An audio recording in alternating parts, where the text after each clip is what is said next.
మీ కుటుంబానికి మీకు అవమానం చేసిన కాంగ్రెస్ పార్టీతో పార్టీ అధ్యక్షురాలుగా నువ్వు బాధ్యత తీసుకుంటావా? ఎవరమ్మా తప్పు, జగన్దే మీదే? కానీ చంద్రబాబు నాయుడుకు బ్రోకర్ గా పనిచేసే వాళ్ళు చాలా మంది ఉన్నారు. చంద్రబాబు నాయుడుకు చాలా మంది బ్రోకర్లుగా పనిచేస్తున్నారు.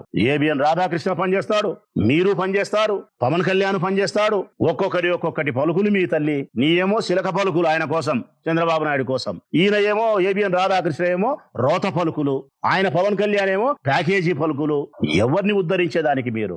రాష్ట్ర ప్రజలందరికీ వైఎస్ఆర్ కాంగ్రెస్ పార్టీ నుంచి హృదయపూర్వక నమస్కారాలు తెలియజేస్తా ఉన్నాం. ప్రొదుటూరు వేదిక చేసుకొని జగన్మోహన్ రెడ్డి గారు మావిగన్ రాజధాని ప్రతిపాదన చేసినప్పటి నుంచి ఈ రాష్ట్రంలో ప్రకంపనాలే. అటు తెలుగుదేశం పార్టీలోను, కూటమికి సంబంధించిన జనసేన పార్టీకి వారిగాను, పచ్చ మీడియా సోదరులకు, కాంగ్రెస్ పార్టీ అధ్యక్షురాలకు సోనియా షర్మిలమ్మ గారికి అందరి హృదయాలలో ప్రకంపనాలే వీస్తున్నాయి. ఎవరికి తోచింది వాళ్ళు మాట్లాడుతున్నారు. అమరావతి రాజధానిగా నిర్మించడం వల్ల ఉండే కష్టాలేంది, అధిక వ్యయమేంది, ఈ రాష్ట్రానికి ఎంత పేదరికాన్ని దారిద్రాన్ని ఇస్తుంది, అట్లా కాకుండా తక్కువ ఖర్చుతో 2 లక్షల కోట్ల రూపాయలు ఖర్చు కాకుండా ఒక 20,000 రూపాయల కోట్లతో ఇబ్బందులు లేని చోట రాజధాని నిర్మించుకుంటే బాగుంటుందని చెప్పి ఆయన మావిగన్ గుంటూరును, విజయవాడను, మచిలీపట్నాన్ని ఒక క్యారిడర్ గా చేసి గ్రోత్ ఇంజిన్ గా డెవలప్ అయ్యే రాజధానిగా అతి తక్కువ ఖర్చుతో ప్రతిపాదన చేస్తే ఆ ప్రతిపాదన ఏమాత్రం అంగీకరించలేని పరిస్థితుల్లో చంద్రబాబు నాయుడు ఉన్నాడు. చంద్రబాబు నాయుడు కంటే పచ్చ మీడియా మరీ ఎక్కువ ఉంది. బూత్ కిట్ ఎక్కువ ఉన్నాడు అందరికంటే ఎక్కువగా ఏబిఎన్. ఇప్పుడు లేటెస్ట్ గా నిన్న షర్మిలమ్మ వచ్చింది. మళ్ళా నిన్న షర్మిలమ్మ మాట్లాడుతా ఉంది. కాంగ్రెస్ పార్టీ, ఆంధ్రప్రదేశ్ కాంగ్రెస్ పార్టీ అధ్యక్షురాలుగా ఏమని మాట్లాడుతున్నారామె? మావిగాన్ ప్రతిపాదన వలన జగన్మోహన్ రెడ్డి గారు జోకర్ అయినారు అంటది. నేను అడుగుతా ఉన్నా షర్మిలమ్మను గాని ఇతర మావిగన్ ప్రతిపాదనను తిరస్కరిస్తూ అమరావతిలోనే రాజధాని నిర్మించాలని ఆకాంక్షించే వ్యక్తులు ఎవరైతే ఉండారో ఆ రాజకీయ పార్టీల వారు గాని లేకుంటే పచ్చ మీడియాను గాని అడుగుతా ఉన్నా. నా సూటిగాడిగా నా ప్రశ్నలకు సమాధానం చెప్పాలా. కాంగ్రెస్ పార్టీ అధ్యక్షురాలైనా సరే, పచ్చ మీడియా అయినా సరే, తెలుగుదేశం పార్టీ అయినా సరే. ఆ తర్వాత నేను చెప్తా, జగన్ మావిగన్ ప్రతిపాదనతో జోకరా లేకుంటే మెంటరా? ఆయన నా దృష్టిలో జోకర్ కాదు, మెంటర్. మెంటర్ మీన్స్ మంచి చెప్పేవాడు. ఈ రాష్ట్రానికి, రాష్ట్ర ప్రజలకు మంచి చెప్పేవాడే జగన్. అందుకే ఆయన జోకర్ కాదమ్మా, మెంటర్. ఇక మీ గురించి నేను అడుగుతా ఉన్నా.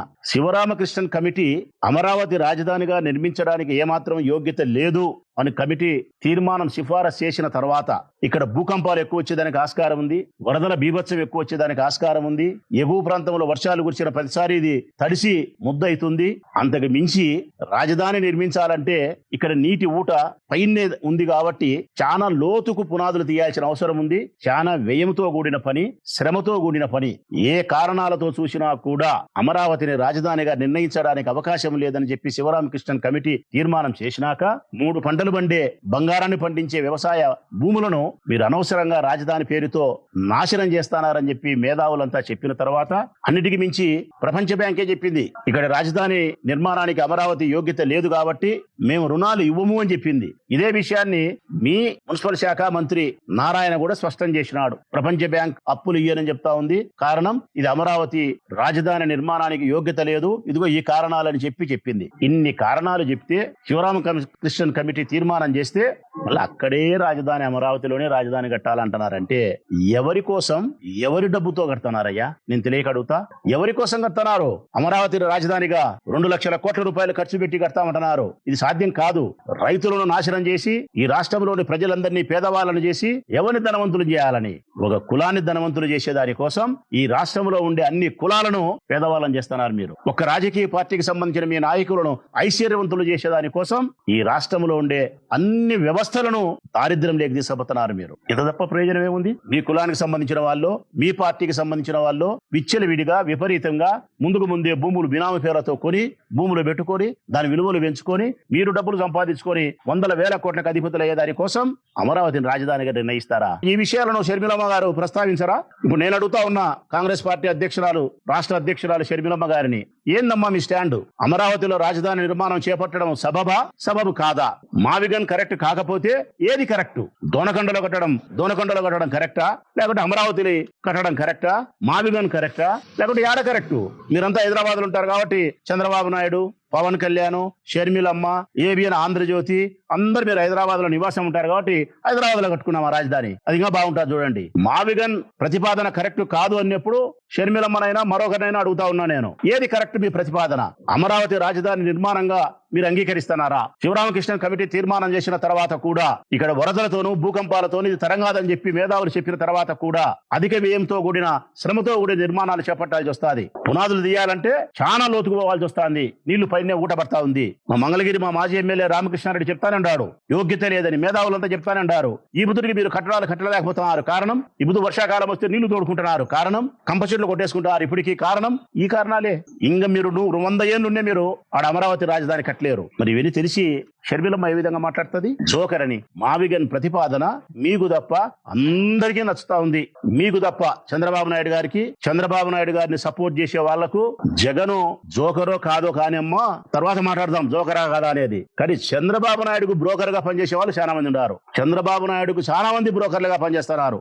ఏబిఎన్ రాధాకృష్ణ పనిచేస్తాడు, మీరు పనిచేస్తారు, పవన్ కళ్యాణ్ పనిచేస్తాడు. ఒక్కొక్కటి పలుకులు మీ తల్లి. నీ ఏమో శిలక పలుకులు ఆయన కోసం, చంద్రబాబు నాయుడు కోసం. ఈయన ఏమో ఏబిఎన్ రాధాకృష్ణ ఏమో రోత పలుకులు, ఆయన పవన్ కళ్యాణ్ ఏమో ప్యాకేజీ పలుకులు.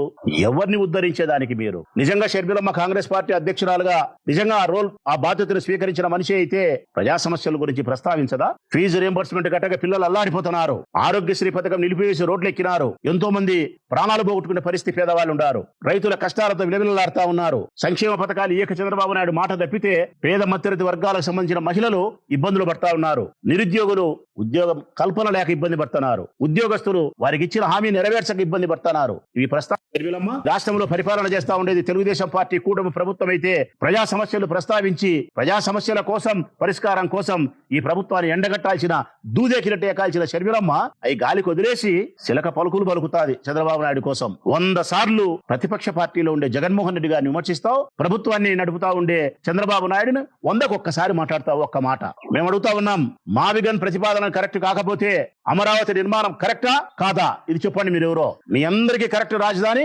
హైదరాబాదే, మీరంతా అన్ని సంసారం ఉండారు. మా జగన్ మేము మాత్రమే ఆంధ్రప్రదేశ్ రాష్ట్రంలో ఉండాం. అందుకే జగన్ జోకర్ కాదమ్మా. మావిగన్ ప్రతిపాదన చేసిన జగన్ జోకర్ కాదు, జగన్ మెంటర్. ఈ రాష్ట్రానికి మంచి చెప్పేవాడు, మంచి చెప్పినాడు. ఇదిగో ఈ రాజధాని ఇది వద్దు, 2 లక్షల కోట్ల రూపాయలతో మీరు నిర్మించి ఇది నిర్మాణం పూర్తి కాదు, అప్పుల పాలైపోతాది రాష్ట్రం అంతా దరిద్రంలోకి నెట్టివేయబడతాది అని చెప్పి మంచి చెప్పినాడు. ఇచ్చిన సంక్షేమ పథకాలు ఏవైతే హామీ ఇస్తారో ఎన్నికలప్పుడు మేనిఫెస్టోలో ఏవైతే పొందుపరుస్తున్నారో వాటిని బైబిల్ గా, ఖురాన్ గా, భగవద్గీతగా భావించి ఇచ్చిన మాటను ప్రజల కోసం నిలబెట్టు అని చెప్పి మంచి చెప్పినాడు. చూడి, ఇది మెంటర్. పిల్లల కోసం నాడు నేడు పథకాన్ని తీసుకొచ్చి వారికి అక్షరాలు రుద్దించినాడు. చూడి, ఈ అక్షరాలు రుద్దిస్తేనే ఈ రాష్ట్రం బాగుపడుతుంది, విద్య ద్వారానే ఆర్థిక అభివృద్ధి జరుగుతుంది, నాగరికంగా మనం అభివృద్ధి చెందగలుగుతామని చెప్పి విద్యకు పెద్దపీట వేసి మంచి మాటలు చెప్పినాడు. చూడి, ఇదే మెంటర్ అంటారు. అందుకే జగన్ జోకర్ కాదు, జగన్ మెంటర్. మీరు చంద్రబాబు నాయుడు కోసం చిలక పలుకులు పలికే మీరందరూ కూడా నా దృష్టిలో బ్రోకర్సే. కేవలం ఒక కులాన్ని ధనవంతులు చేసేదాని కోసం, ఒక రాజకీయ పార్టీకి సంబంధించిన వ్యక్తులను పూర్తి ఐశ్వర్యవంతులు చేసేదాని కోసం అమరావతిని రాజధానిగా ఏర్పాటు చేసుకుని నిర్మిస్తున్నారే తప్ప ఇది నిజంగా ఈ రాష్ట్ర ప్రజల కోసమైతే కాదు. ఈ రాజధాని ఎప్పటికీ నిర్మాణం పూర్తి కాదు.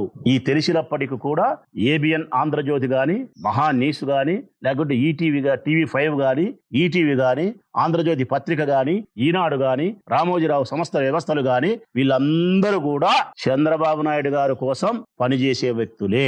ఒక కుల వ్యవస్థను కాపాడే దాని కోసం పనిచేసే వాళ్ళే, ఇంత తప్ప వేరేది కానే కాదు. అప్పుడప్పుడు షర్మిలమ్మ వచ్చి మాట్లాడుతుంటది బయటికి. మాట్లాడిన ప్రతిసారి చంద్రబాబు నాయుడును సపోర్ట్ చేస్తూ చంద్రబాబు నాయుడును కాపాడేదాని కోసం జగన్ విమర్శించడం, ప్రత్యక్షంగానో పరోక్షంగానో జగన్మోహన్ రెడ్డి గారిని విమర్శిస్తే చంద్రబాబు నాయుడు గారికి మేలు జరుగుతుంది. ఈ ప్రభుత్వాన్ని నడిపే చంద్రబాబు నాయుడులో ఉండే అనేక లోపాలను ప్రస్తావించాల్సిన ఆమె అవి ప్రస్తావించదు.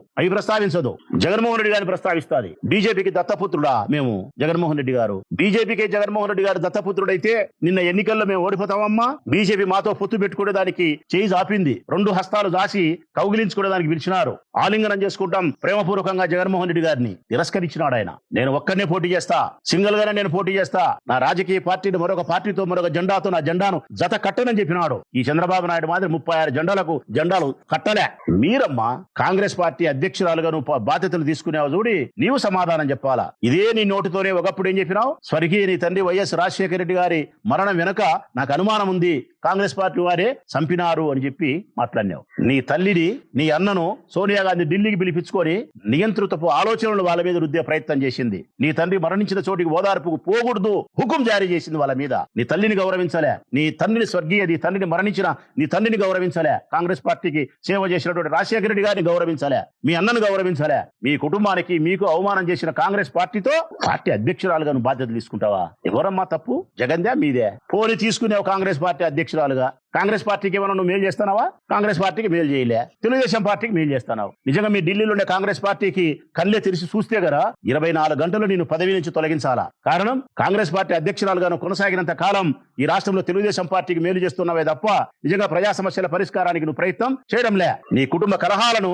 రాజకీయాన్ని అడ్డపెట్టుకుని ఉపయోగించుకుంటున్నావు. ప్రజా సమస్యల ప్రస్తావన లేదు. నీ కుటుంబ కలహాల ప్రస్తావనే 14 లేచినాంచి ఉంటుంది. షర్మిల మనం చూసినప్పుడు నాకు అనిపిస్తుంది, మనం మా ప్రొద్దుటూరు గానీ మేము కడప గానీ ఎక్కడైనా అన్ని ఊళ్ళల్లో పండుగలు పబ్బాలు వచ్చినప్పుడు, తిరునాళ్ళు వచ్చినప్పుడు, లేకుంటే ఏడాది దేవాలయాల కాడ చిలక జోషి అని చెప్పేవాడు ఉంటాడు. చిలక జోషి అని చెప్పేవాడు. ఒక చిలక ఉంటుంది, ఒక మనిషి ఉంటాడు, ఒక చిన్న పంజరం ఉంటుంది. ఆ పంజరంలో చిలక ఉంటుంది. అక్కడ బయట ఇన్ని కార్డులు ఉంటాయి. మన టోటోలు ఎవరైనా అమాయకులు జోష్యం మీద ఆధారపడి సూచామని పోతే డబ్బులు పెడితే ట్రైనింగ్ ఇచ్చినాడు కాబట్టి ఆ చిలక జోషి అని చెప్పేవాడు ఆ చిలక బయటకు వస్తుంది. బయటకు వచ్చి ఒక కార్డు తీస్తుంది. ఆ కార్డులో చదివి మనల్ని కాసేపు సంతృప్తి పరిచే ప్రయత్నం చిలక జోషి అని చెప్పేవాడు చెప్తాడు. మళ్ళీ తర్వాత ఆ చిలక లోపలికి పంజరం లేకపోతుంది. ఇది మనం చూస్తున్నాం చిలక జోస్యం. నాకు ఇది మతికొస్తుంది షర్మిల మనం చూసినప్పుడు. చంద్రబాబు నాయుడుకు ఎప్పుడు రాజకీయంగా అవసరమో, ఎప్పుడు రాజకీయంగా ఆయన కోసం చిలక పలుకులు పలకాలనో అప్పుడు ఈ పంజరంలో చిలకని గడ్డకు తీసినట్టు షర్మిల మన గడ్డకు తీస్తాడు చంద్రబాబు నాయుడు. గడ్డకొచ్చి ఆ చిలక జోషి అని చెప్పేవాడు ఏ కార్డులో ఏ మాటలు చెప్పాలనుకుంటున్నాడో అట్లా చంద్రబాబు నాయుడు చెప్పిన మాటలు ఈ చిలక పలుకులు షర్మిలమ్మ పలుకుతాది. ఆ పలుకులు అయిపోతానే మళ్ళా పంజరంలోకి చిలక వేరట్టు మళ్ళా షర్మిలమ్మ మాయమైపోతాది. ఇక్కడ చిలక జోషి అని చెప్పేవాడు చంద్రబాబు నాయుడు, చిలక పలుకులు పలికేది షర్మిలమ్మ. ఆ అమాయకులే జోషం చెప్పించుకొని ఒకసారి చూడి 10 రూపాయలు ఇచ్చి వాళ్ళు ప్రజలు. ఈ చిలక జోషమే మతికొస్తుంది షర్మిలమ్మ గారిని చూస్తే. నాకు ఎట్లాంటిదంటే అట్లా చిలక జోషి అని చెప్పేది ఉంటుంది. అట్లా ఇటుంటారు చిలక జోషి అని చెప్పే కార్డు ఎట్లుంటుంది అంటే ఉదాహరణ మీకు కనపడాలని కూడా చూపిస్తారా నేను. అది అట్లుంటది. ఇటుంటది చిలక జోషి అని చెప్పేది. ఇట్లా చిలక ఉంటది, ఈ పంజరము, ఈ కార్డులు ఇటుంటదబ్బా. ఈ చిలక ఏమో షర్మిలమ్మ, ఆయనేమో చంద్రబాబు నాయుడు. ఆ కార్డులో ఉండే మాటలేమో చంద్రబాబు నాయుడు చెప్పిన మాటలు ఏం చెప్పాయి. ఇట్లా చిలక జోస్యం. పంజరంలోంచి గడ్డకు రావడం, ఒక కార్డు తీయడం, చిలక జోస్యం చెప్పడం, మళ్ళీ పంజరం లేకపోవడం. ఇది షర్మిలమ్మని చూస్తే నాకేమనిపిస్తుంది అంటే చిలక జోస్యం చెప్పాం గుర్తొస్తుంది. వీళ్ళందరూ జగన్మోహన్ రెడ్డిని జోకర్ అంటే మేం భరించాలా, మెంటర్ను పట్టుకొని జోకర్ అంటే భరించాలా. ఆ జోకర్ అనేది కూడా ఎవరు? చిలక జోస్యం చెప్పే ఈ చిలకలాంటి చిలక పలుకులు పలికేవాళ్ళు. ఇంకా మమ్మల్ని రాసేది ఏంది? రోత పలుకులు పలికే ఏబిఎన్ రాధాకృష్ణ. మమ్మల్ని మాట్లాడేది ఎవరు? ప్యాకేజీ పవన్ కళ్యాణ్. ఒకరి చిలక పలుకులు షర్మిలమ్మయ్యి, మరొకరు ఏమో రాధాకృష్ణ ఏమో రోత పలుకులు, ఈయన ఏమో సనాతన పవన్ కళ్యాణ్ గారు ఏమో ప్యాకేజీ పలుకులు. ఇలా జగన్మోహన్ రెడ్డి గారిని విమర్శించేది నిజంగా షర్మిలమ్మ మహిళా నాయకురాలే అయితే కానీ నేను సూటిగా అడుగుతా ఉన్నా, ఏమ్మా వైఎస్ఆర్ కాంగ్రెస్ పార్టీకి సంబంధించినటువంటి మా కుటుంబ స్త్రీలను అందరినీ, వైఎస్ఆర్ కాంగ్రెస్ పార్టీకి సంబంధించిన మా కుటుంబ స్త్రీలను అందరినీ వ్యభిచారులుగా ఏబిఎన్ రాధాకృష్ణ అభివర్ణిస్తూ మాట్లాడితే, రోత పలుకులు రాస్తే ఒక కాంగ్రెస్ పార్టీకి సంబంధించిన రాష్ట్ర అధ్యక్షురాలుగా ఒక మహిళగా నువ్వు బయటకు వచ్చి ఏం మాట్లాడాలా? ఇది చాలా అన్యాయమైన మాట. నేను ఒక మహిళగా మాట్లాడుతా ఉన్నా, మహిళలను ఉద్దేశించి వారి శీలాన్ని శంకిస్తే ఇంత అన్యాయంగా మాట్లాడతావా? జగన్ చెప్తే భర్తలు వాళ్ళ భార్యలను భార్యలు కాదు చెల్లెలుగా భావించి వారికి వేరే వారితో పెళ్లి చేసి శోభనం జరిపిస్తారా? ఇదేనా నువ్వు మాట్లాడాల్సిన ఏబిఎన్ రాధాకృష్ణ? నీకు బుద్ధిందే అని చెప్పి ఆ మాటలను ఖండించాల్సిన బాధ్యత, ఈ రాష్ట్రంలో ఉండే మహిళల పక్షాన నిలబడాల్సిన బాధ్యత ఉండి ఒక్క మాట నువ్వు మాట్లాడకుండా బయటకు వచ్చి మావిగన్ ప్రతిపాదన మీద జగన్ జోకర్ అని మాట్లాడతారా? మీరు 100% మీరు చంద్రబాబు నాయుడు చెప్పే చిలక పలుకులు పలికే చిలకనే తల్లి నువ్వు. 100% ఆ ఏబిఎన్ రాధాకృష్ణ 100% చెప్తానా రోత పలుకులే, పవన్ కళ్యాణ్ ప్యాకేజీ పలుకులే. ఏంది మీరు మాట్లాడుతున్న మాటలు? రోజు సోమిరెడ్డి చంద్రమోహన్ రెడ్డి మాట్లాడతాడు, ఏం తప్పుంది ఏబిఎన్ రాధాకృష్ణ మాట్లాడింది? నిజమేనంట. వైఎస్ఆర్ కాంగ్రెస్ పార్టీ సంబంధించిన నాయకుల అందరం వెన్నెముక లేని వాళ్ళమంట, మా పిల్లలు అంతేనంట. ఆ ఏబిఎన్ రాధాకృష్ణకు మళ్ళీ ఆయన కింద వంగినోడి కింద వంగినోడు అన్నట్టు నువ్వే చంద్రబాబు నాయుడు దగ్గర వంగి ఉండవు ఏబిఎన్ రాధాకృష్ణ. మళ్ళీ నీ కింద వంగినోడు మళ్ళీ వాడొక పనికి మానటోడు వెంకటకృష్ణ. మాది బ్రోతలిజం అంటాడా? మాది బ్రోతలిజమా? మీ కర్మగన పుచ్చితే మాత్రం మీకు చెడ్డ రోజులు ఉంటే మాత్రం 29లో మీరు అనుభవిస్తారు. నేను చెప్తాను కదా, 29లో మీరు అనుభవించి తీరుతారు. ఈ రాష్ట్రంలోని నీ ఏబిఎన్ ఆంధ్రజ్యోతి కార్యాలయం గానీ నీ పత్రిక గానీ నడుస్తుందో నడుస్తుందో చూసుకోను. బాధ కలిగి మా కుటుంబ స్త్రీలను అన్యాయంగా మీరు మాట్లాడితే, మాకు అవమానం చేస్తే శాంతియుతంగా మేము ధర్నా చేయడానికి కార్యాలయం దగ్గర పోతే దాడి చేయడానికి వినమంటారా? మా భార్యలను అపవిత్రంగా మాట్లాడే మాటలు గుర్తుకురాని చంద్రబాబు నాయుడుకు, లోకేష్ కు, పవన్ కళ్యాణ్ కు, హోమ్ మినిస్టర్ కు, ఈ పత్రికలకు, మిగతా వాళ్లకు మేము దాడి చేయడానికి వినామని చెప్పి మాట్లాడతారా? మొట్టమొదటి మీరు మాట్లాడాల్సినది అనేది ఇది తప్పని మీరు ఖండించాలా. ఏబిఎన్ ఆంధ్రజ్యోతి రాధాకృష్ణన్ ఖండించాలా, క్షమాపణ చెప్పని చెప్పాలా. ఆ తర్వాత మేము ఏదైనా తప్పు చేసింటే మాకు చెప్పాలా. పెద్ద తప్పు గాలికి వదిలేసి చిన్న సంఘటనను వెలికితీసి మాట్లాడే ప్రయత్నం చేస్తారా? ఒక్కసారి చెప్తాను, షర్మిలమ్మ గారు చెప్పినట్టు జగన్మోహన్ రెడ్డి గారి జోకర్ కాదమ్మా మెంటర్, ఈ రాష్ట్రానికి మంచి చెప్పేవాడు. జగన్మోహన్ రెడ్డి గారు జోకర్ కాదమ్మా ప్రొటెక్టర్, ఈ రాష్ట్రాన్ని రక్షించేవాడు. ఇది గుర్తు పెట్టుకోవాలా తల్లి. మీరు మిమ్మల్ని సూటిగా అడుగుతా ఉన్నాం, అమరావతి రాజధాని నిర్మాణానికి అనుకూలమా కాదా? దీనికి సమాధానం చెప్పండి.